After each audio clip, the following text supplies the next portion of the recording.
Hello, hi, my name is Laura Reed, and I am just serving as your chair this morning with these two wonderful ladies doing all the fun stuff today. I'd like to start by sharing some quotations about life. Life is what happens when you're busy making other plans. Well, that's John Lennon.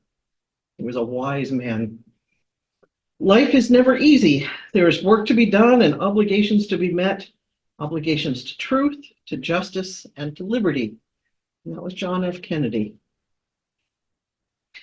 And Helen Keller shares, life is a succession of lessons which must be lived to be understood.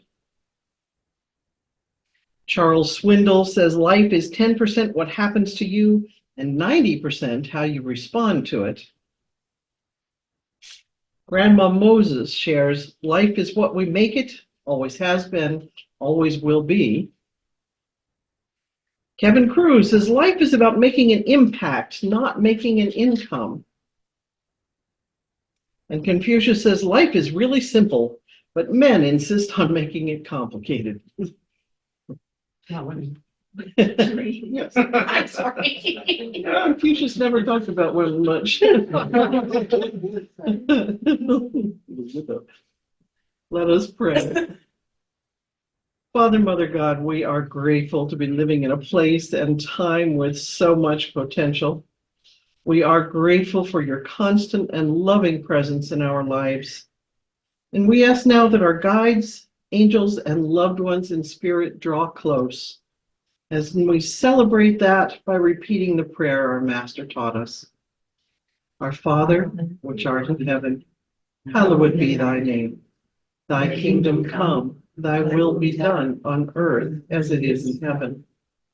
Give us this day our daily bread, and forgive us our trespasses as we forgive those who trespass against us. And lead us not into temptation, but deliver us from evil. For thine is the kingdom and the power and the glory forever. Amen. So, you want to come up before the song or after? Where do you want the song at all? Sounds fine. Okay. Well, we will switch places while the song is playing. How's that? Good morning. My name is Stacy. I'm certified medium through the lovely church here, not even just a year ago, March 31st last year. So thank you for allowing what will now be my second lecture. And I can tell you right now, it is no less terrifying than it was the first time. But as someone recently told me that I was a brave woman, I do try to embody that as I walk up to the podium and as well as into the new year.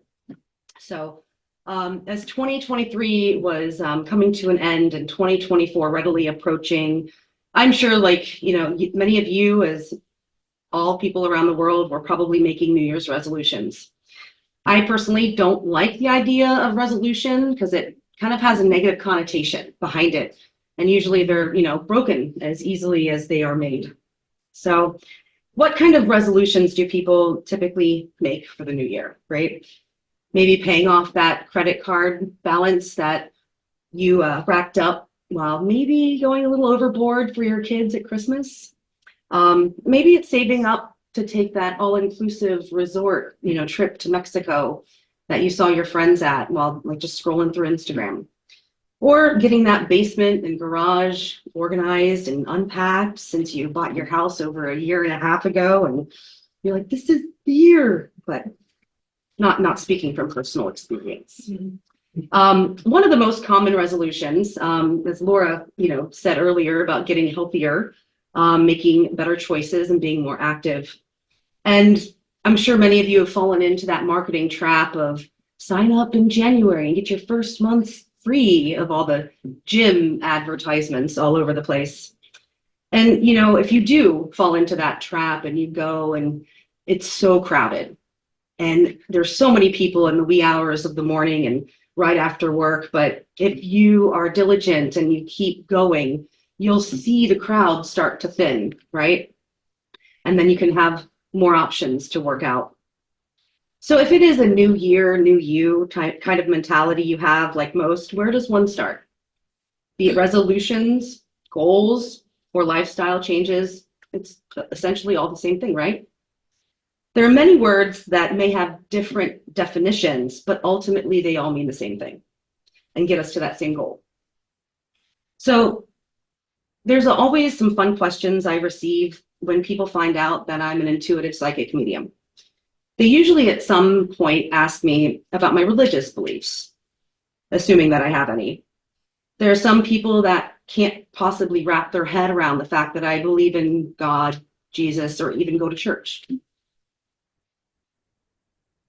Even, sorry. There are some people that can't possibly wrap their head around the fact that I believe in God, Jesus, and even go to church because I talk to dead people. Some think it's witchcraft. Some are just enamored with the fact that I know things about them that I shouldn't possibly know. What can I say? It's a gift.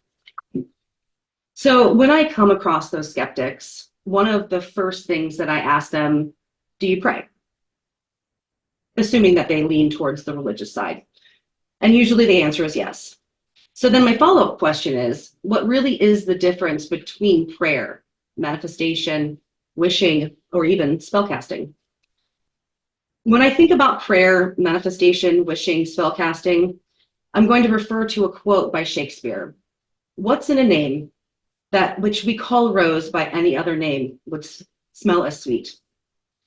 All of those words are ultimately describing the same thing. We are just using different words to describe getting to an end result. In essence, they all call upon a higher power or energy to obtain what we want for ourselves. And yes, there may be different action plans on how to get to that end point, depending on the word we use to describe it, but it's essentially all the same. I actually looked up the definitions because I'm a curious person, and I was wondering how similar those definitions would be. Manifestation is described by the New Oxford Dictionary. It's a noun, an event, action, or object that clearly shows or embodies something, especially a theory or an abstract idea. The action or fact of showing an abstract idea. As defined by Merriam-Webster, the act, process, or instance of manifesting, and my personal favorite, an occult phenomenon. Prayer is a noun, a solemn request for help or expression of thanks addressed to a god or object of worship. Religious service, especially a regular one, at which people gather in order to pray together. An earnest hope or wish, which is a nice caveat into wish. Verb, feel or express a strong desire or hope, something that is not easily obtainable, want something that cannot or possibly will not happen. Silently invoke a hope or desire, especially in a ritualized way. Feel or express a desire to do something. Spellcasting. Now, this one was a little harder to define. Oxford Dictionary describes it as a form of words used as a magical charm or incantation, a state of enchantment caused by a magic spell, an ability to control or influence people as though one had magical power over them. From the Cambridge Dictionary, to use words thought to be magic, especially in order to have an effect on someone. So the first time that I have heard about manifestation was when the craze of The Secret by Rhonda Byrne, circa 2007. And of course, I went to go get this magical book. And it was changing lives, claimed Oprah. The book that was, there are many other books that fell into my stead. And for, of course, I read and owned so many of them. And it's funny how I never thought that I heard of Jerry and Esther Hicks until I joined the spiritualist church. But when I went through some boxes and found my books, Ask and It Is Given, The Law of Attraction, and you can see I definitely take notes, and the amazing power of deliberate intent. It has been many moons since I've actually opened these books and read them, and they all have a similar theme: changing your mindset, setting your intent, changing the energy around you, and you will have what you will desire. I wanted to read the back of The Secret because it's been a long time since I've actually held this book in my hands. It has been passed down through the ages, highly coveted, hidden, lost, stolen, and bought for vast sums of money. This centuries-old secret has been understood by some of the most prominent people in history: Plato, Galileo, Beethoven, Edison, Carnegie, Einstein, along with other inventors, theologians, scientists, and great thinkers. Now the secret is being revealed to the world. As you learn the secret, you will come to know how you can have, be, or do anything you want. You will come to know who you really are. You will come to know the true magnificence that awaits you in life. Well, when I read that, I thought that's an extremely over-exaggeration. But I found out personally, it isn't. It is thought that brings about many different changes and wonderful things. But is thought without action really doing anything for us? Well, I think yes and no. I often wonder what made Edison think about entrapping electricity in the form of a light bulb. How did the Wright brothers come to make man fly through the air? How did we ever get from the first computer weighing over 30 tons and measuring over 1,800 square feet to fitting into the palm of our hand? Was this manifestation at its finest? Would a light bulb be if Edison hadn't put two wires and a filament between it to harness electricity and illuminate our homes? Would we be able to get on an airplane and fly to Mexico if the Wright brothers hadn't taken a chance on their dream, and probably many crashes later, for what we have now as commercial airlines? Manifestation for me is thought, putting energy out there and starting that wave. It has worked for me on many occasions. There's a running joke between me and my friends that I always get the best parking spots, always. One day, a few years ago, I felt like I was walking so far from my parking spot to the grocery store, to the mall, wherever I may be. So one day, before I actually left my house, I sat in my car and I envisioned that parking spot, my perfect parking spot. And when I pulled up to the grocery store, it was there waiting for me. And before I got out of my car, I thanked God, I thanked Spirit for this perfect parking spot. And I don't have to ask anymore because I know and I believe that my perfect spot will be there every time. I lost my cat of 16 years back in May. And I can tell you that he was the coolest cat. Even non-cat people loved my cat. He was more like a cat dog, we called him. After my grieving period, I knew I wanted another pet. I wanted another animal to fill that space. But I wanted a dog. And not just any dog, I wanted a Great Dane. And I asked Kitschy, yes, not a very creative cat name, but I asked my cat to help me with this venture. Bring me that perfect dog, or a dog that would have a great demeanor and easily trained and just fit into my family's life. And I reached out to a pet store after a recommendation of a friend, and they got back with me a couple hours later saying that they were going to have a male Blue Merle Great Dane later that week. And I went to look at this puppy. I brought my best friend with me because I needed that emotional support human to make sure that I didn't have a bad decision. And when I was talking to the owner of the pet store, he told me that the breeders called to see if they could, take these two puppies that they had left. They couldn't find homes for them yet. And he said he didn't have room. And then he told me, he's like, a couple hours later, I received your message on Facebook and I called them right back. I was also off work that weekend to be able to acclimate my new puppy to his home. Now he's 6 months old and a whopping 80 pounds. We're only halfway there, but he's absolutely the perfect fit for my family. Many of you know that after my divorce, I was living with my parents for 25 months, but who's counting? And I was desperately trying to find a home for myself and my children. And with the market that we had a year and a half ago, with people offering 20% or more over asking price, paying cash, waiving inspections, I'm like, how am I supposed to compete with that? Right? So what was I going to do? Well, I thought if I can manifest a parking spot, I sure as heck can manifest a house. I put a picture of my dream home on my vision board. I also wrote down all the qualifiers that I wanted in a home. I wanted 3 bedrooms or more, at least 1.5 bathrooms, because I guess I'm a glutton for punishment of cleaning, a garage, and only 10 minutes from work. I burned it into the universe, and then I waited. I bought my house back in September of 22, and I can tell you it's more than I asked for. And I thank God every day the blessings that He has bestowed upon me. There were a couple of interesting things that made me believe that this truly was my house and it was sent to me. It was almost the exact same floor plan of my childhood home, the first house my parents owned when I was a young child.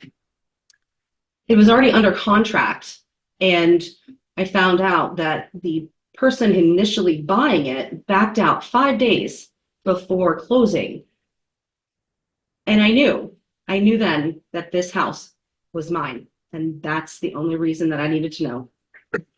So whether you want to call it prayer, manifestation, wishing, or even spell casting, it happens when you set your intent. And sometimes even when you don't intend to. But that's a discussion for another time. There are many times where you don't have to put any hard work in, and your parking spot will be open for you when you get to the grocery store or your other destination. And there are times where you do have to put in the hard work, like looking through hundreds of house listings and going through dozens of showings, but you will absolutely receive what you ask for.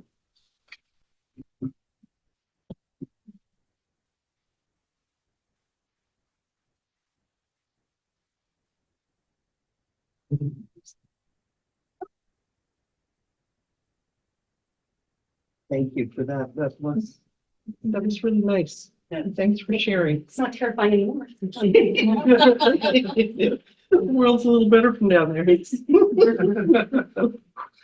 So I'll lead us in a meditation. So, yes.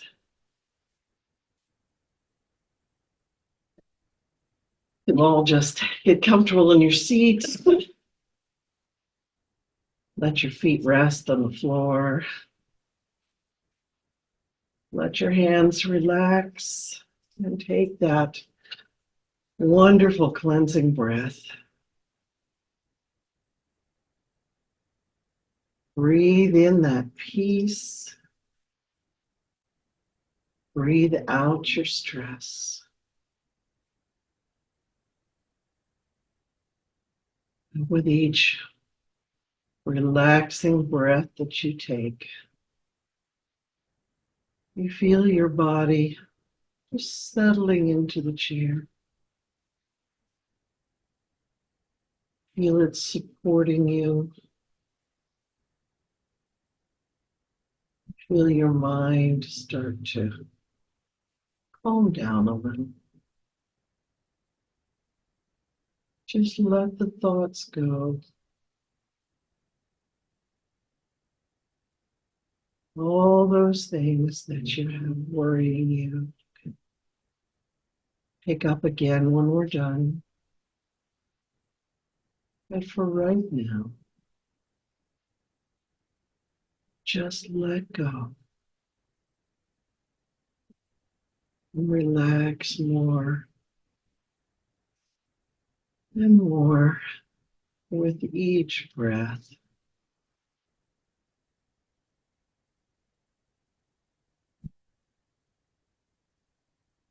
As you continue to relax, feel that support knowing that you're safe in this wonderful space. Your mind slows.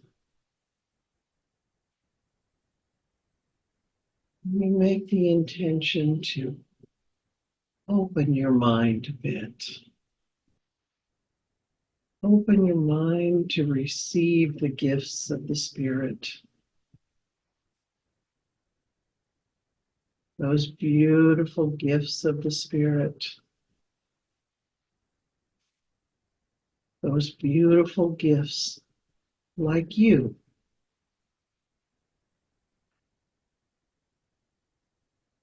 So many times we look in the mirror and we don't feel beautiful. How often do you look at yourself in the mirror in the morning without feeling critical of something? How many times are we told by someone that we're beautiful and our first response is to argue? But with the eyes of spirit, you can see yourself as the beautiful gift that you are.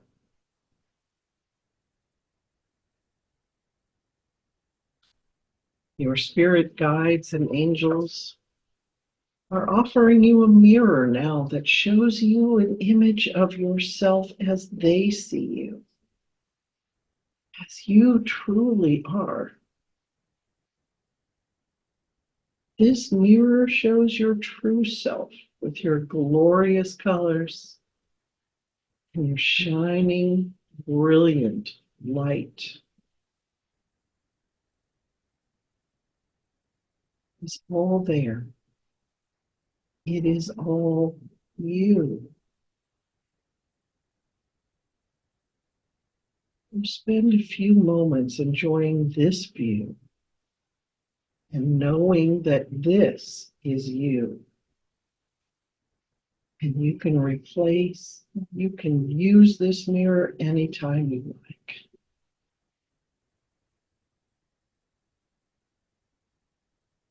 Notice how bright you are.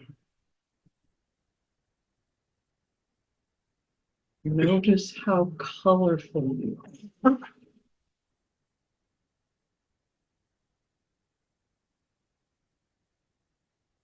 Notice how beautiful you are.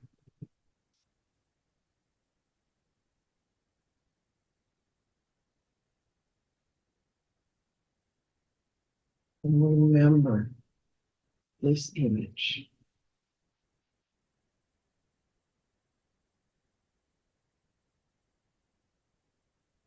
And it's time now for you to return with a greater understanding of who and what you really are.